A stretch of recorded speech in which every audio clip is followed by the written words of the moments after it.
Assalamualaikum warahmatullahi wabarakatuh. Nama saya Safina Zahra Astuari dengan NIM 2204000062. Di sini saya akan menjelaskan secara singkat apa yang saya dapatkan dari makalah yang saya buat dengan judul Analisis Perilaku Biaya dan Faktor-faktor yang Mempengaruhi Keputusan Bisnis di Perusahaan Teknologi. Yang pertama itu adalah latar belakang. Nomor 1 itu perusahaan teknologi menghadapi perubahan cepat dan kompleks. Yang kedua itu ada struktur, biaya unik, biaya tetap tinggi, R&D besar dan permintaan fluktuatif. Yang ketiga itu pemahaman terhadap perilaku biaya sangat penting untuk mengambil keputusan. Yang keempat, sistem informasi akuntansi perlu modernisasi dengan teknologi real time dan analitik.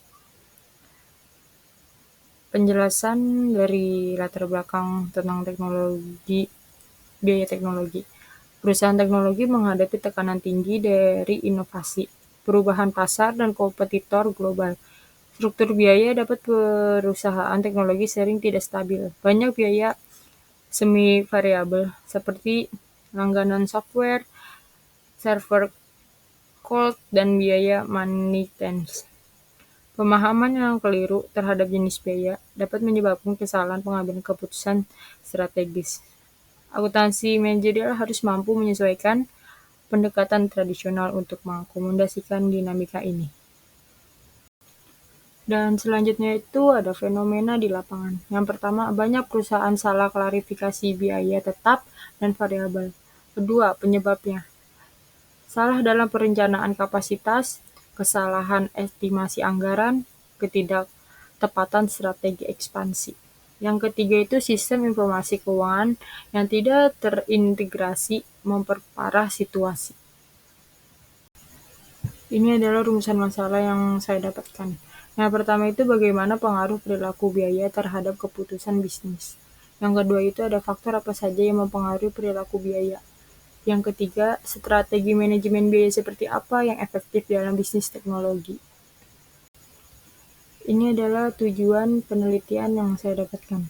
Yang pertama itu ada menganalisis pengaruh perilaku biaya terhadap pengambilan keputusan. Yang kedua itu mengidentifikasi faktor yang mempengaruhi perilaku biaya. Yang ketiga, memberikan rekomendasi manajemen biaya untuk perusahaan teknologi. Selanjutnya itu ada landasan teori atau perilaku biaya. Yang pertama itu ada biaya tetap, tidak berubah meski volume produksi berubah. Yang kedua ada biaya variabel, berubah seiringnya volume aktivitas. Yang ketiga itu biaya campuran, kombinasi tetap dan variabel. Yang keempat itu penting untuk penganggaran, analisis, laba, dan strategi harga. Skala ekonomi, semakin besar produksi, biaya per unit bisa turun. Otomatis dan teknologi mengubah biaya variabel jadi tetap. Kompetitif produk, semakin kompleks, semakin sulit estimasi biaya per unit. Sistem informasi, akurasi data biaya tergantung sistem akuntansi dan integrasi digital.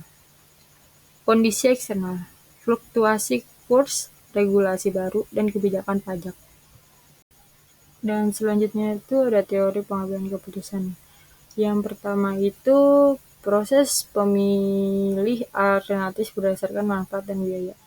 Yang kedua itu penting membedakan.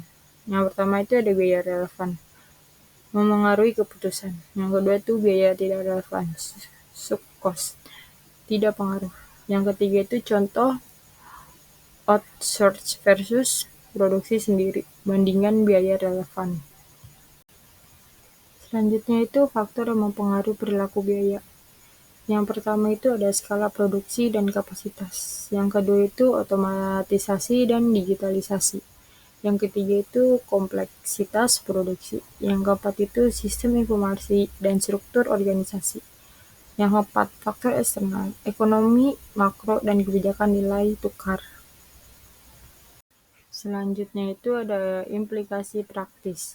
Yang pertama itu ada klasifikasi biaya akurat, dasar perencanaan efektif. Yang kedua, gunakan alat manajemen modern. Ada ABC, AB, Learn Accounting.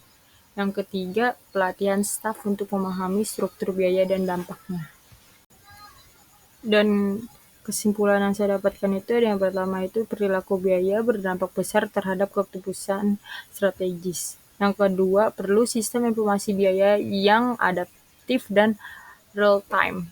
Yang ketiga itu edukasi manajemen biaya, bagian penting dari efisiensi bisnis teknologi.